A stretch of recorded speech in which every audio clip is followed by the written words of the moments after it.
सौतीन पबारे लो भाई सखी हो हमरा हीरो सजनवा कौन सौतीन पबारे लो भाई सखी हो हमरा हीरो सजनवा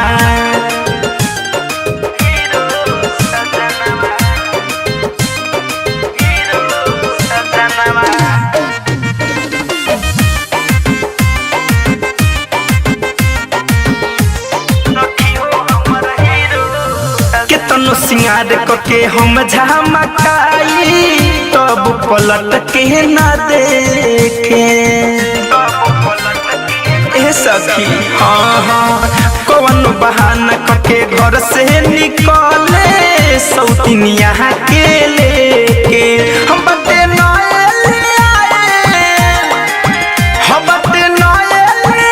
सखी भर गोर के पायल कबो लहती तकिन के देवेला कंगनवा कौन सौतीन पबारे लो भाई सखी हो हमर हीरो सजनवा कौन सौतीन पबारे लो भाई सखी हो हमर हीरो सजनवा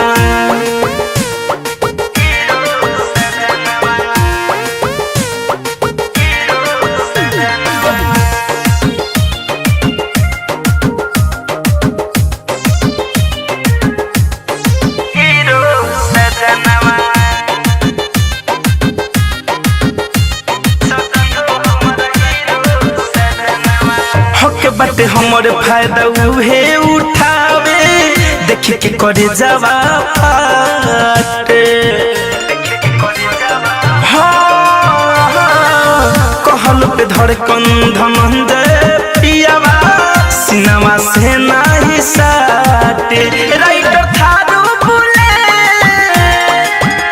राइटर थारू बुलेट बाट ढेर दिन से सेट फिर जब फैशन के बिल कौन सौतीन पबारे लो भाई सखी हो हमर हीरो सजनवा कौन सौतीन पबारे लो भाई सखी हो हमर हीरो सजनवा हमरा लागल बात कहीं जुड़ल बात ना तो करे से माता लेवे हमर रोवे खजनवा कौन सौतीन पबारे लो भाई सखी हो हमरा हीरो सजनवा कौन सौतीन पबारे लो भाई सखी हो हमरा हीरो सजनवा।